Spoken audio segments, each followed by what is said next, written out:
Bonjour, content de partager ces moments avec vous. Et pour notre réflexion d'aujourd'hui, j'aimerais me diriger dans l'évangile de Matthieu au chapitre 8, où on peut voir l'histoire de deux personnes notamment. Un lépreux qui est touché dans son corps, un lépreux qui va connaître ce mal qui grandit en lui et qui ne peut être soigné, et un chef d'armée, un centenier romain, qui lui ne cherchera pas la solution, ou en tout cas une aide pour lui, mais pour son serviteur qui est au loin. Et on voit tout de suite, au travers de l'histoire de ces deux personnages, que Jésus n'est pas limité par une barrière géographique comme nous pouvons l'être. Jésus est capable d'agir pour quelqu'un qui est tout près, Jésus est capable d'agir pour quelqu'un qui est au loin, parce que Jésus veut bénir chacun de nous. Dans cet évangile de Matthieu, si je commence par l'histoire de ce lépreux, nous voyons que, dès le départ, il s'adresse à Jésus et il fait une demande à Jésus en lui disant « Si tu le veux, tu peux me rendre pur ». Et la réponse de Jésus a été très simple, mais tellement efficace. « Je le veux », dira-t-il. C'est la réponse de Jésus pour chacun de nous, parce qu'il veut bénir. Bien souvent, nous nous arrêtons bien trop sur nos propres incapacités et sur les barrières géographiques. Mais il est important pour nous aujourd'hui de rappeler que Jésus va plus loin, car il n'est pas limité comme nous pouvons l'être. Alors ce lépreux s'adresse à Jésus alors qu'il y a toute la foule autour et il y aurait eu la possibilité pour lui de s'adresser à quelqu'un d'autre, mais il s'adresse à Jésus. C'est à Jésus qu'il demande solution, c'est à Jésus qu'il demande de l'aide. Il s'adresse à Jésus. Cela vient nous donner tout de suite un détail qui est important pour chacun. C'est que peut-être que tu as essayé de trouver solution à droite, à gauche, avec quelqu'un d'autre, avec quelqu'un que l'on dit capable. Mais quoi qu'il arrive, pour toute notre vie, corps, âme et esprit, la solution, c'est le nom de Jésus-Christ. Alors, de cette personne, on n'en connaît pas le nom. Cela nous permet de pouvoir nous identifier tout de suite, car nous sommes tous concernés en ce qui concerne la foi à mettre dans le nom de Jésus. Nous sommes tous concernés par le salut que Dieu offre et par sa bénédiction pour chaque être humain que nous sommes. L'évangile de Jean, chapitre 16, nous dit, au chapitre 3, et au verset 16, nous dit que, quiconque place sa foi dans le nom de Jésus, c'est ce que Dieu veut, parce que Dieu a donné Jésus.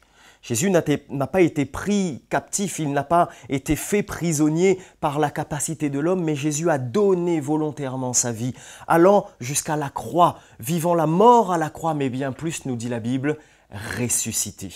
Alors, l'évangile de Jean nous place tout de suite dans cette réalité de la volonté de Dieu. Quiconque place sa foi en Jésus peut être sauvé de la condamnation éternelle pour recevoir la vie éternelle de Jésus, la vie éternelle de Dieu. Deuxième point, nous pouvons noter que ce lépreux est touché par un mal qui le ronge chaque jour, un mal qui va grandissant, un mal incurable, parce qu'à l'époque, on ne pouvait pas soigner cette maladie. Il demandera à Jésus, si tu le veux, tu peux me rendre pur. Oui, parce que Jésus peut. Et la réponse de Jésus a été, je le veux. Alors, nous pouvons considérer aussi dans notre société ces mâles qui vont grandissant, toutes ces personnes qui souffrent dans leur physique, mais aussi dans leur cœur, dans leurs pensées, ce mal-être qui grandit chaque jour dans le cœur de tellement de personnes. Nous pouvons tous nous identifier à cette solution qu'offre Jésus. Et nous ne devons pas nous limiter nous-mêmes en disant « dans tel domaine c'est impossible, dans tel domaine c'est impossible ».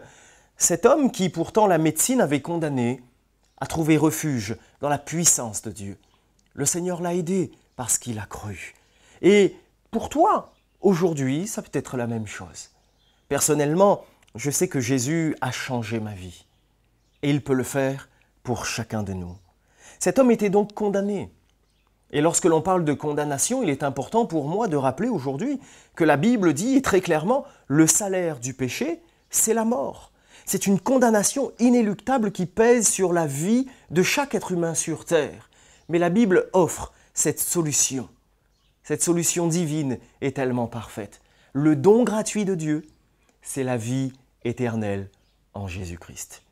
c'est le don que Dieu offre, parce que Dieu aime tellement tous les hommes. Oui, toi personnellement, chacun de nous. Dieu nous a tellement aimés, et je dis bien nous a tellement aimés, parce que Dieu prouve son amour envers nous, en sorte que lorsque nous étions encore pécheurs, il donne Jésus-Christ. Il donne sa vie pour nous sauver. Nous ne le méritions pas, mais il le fait par amour. Oui, le don gratuit de Dieu, c'est la vie éternelle en Jésus-Christ. Nous voyons que, eh bien, ce lépreux, alors qu'il demande solution pour Jésus, à Jésus en tout cas pour sa vie, nous voyons que Jésus s'approche de lui et Jésus va le toucher en disant « Je le veux, sois pur ». On ne touche pas un lépreux.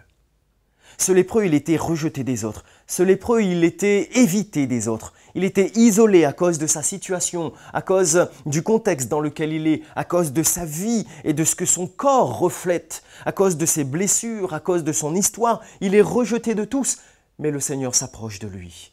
Qui que tu sois, peu importe ce que tu as vécu jusqu'à maintenant, peu importe ce que tu as connu, peu importe ton histoire, mais tu peux tout recommencer avec le Seigneur. La vie de cet homme a changé et Jésus veut changer ta vie. Il ne te rejette pas, il ne te regarde pas comme quelqu'un à éviter, mais il s'approche de toi et il veut te toucher de manière personnelle, c'est-à-dire avec cet acte rempli d'amour pour te sauver. Parallèlement à cela, nous avons le centenier qui lui vient voir Jésus, non pas pour lui-même, nous le voyons au verset 13, non pas pour lui-même, mais pour son serviteur, parce que son serviteur est couché, il est alité, il est malade. Le centenier demandera secours à Jésus.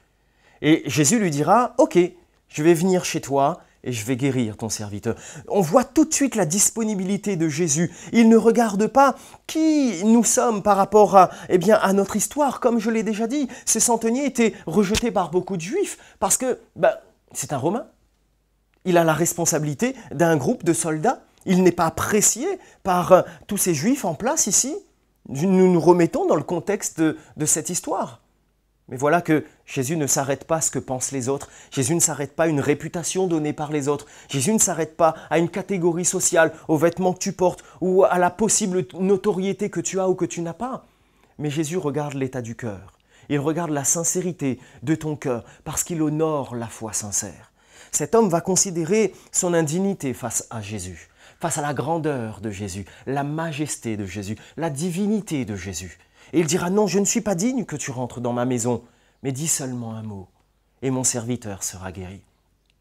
Alors Jésus va lui dire, tu as eu la foi, ta foi est honorée.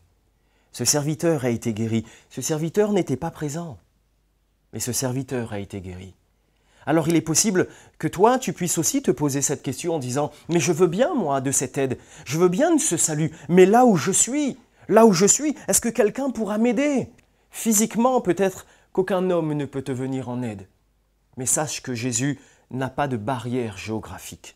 Il n'a pas de barrière culturelle. Il n'est pas limité comme nous pouvons l'être. Mais il est fils de Dieu, il est tout-puissant et il peut agir pour toi aujourd'hui.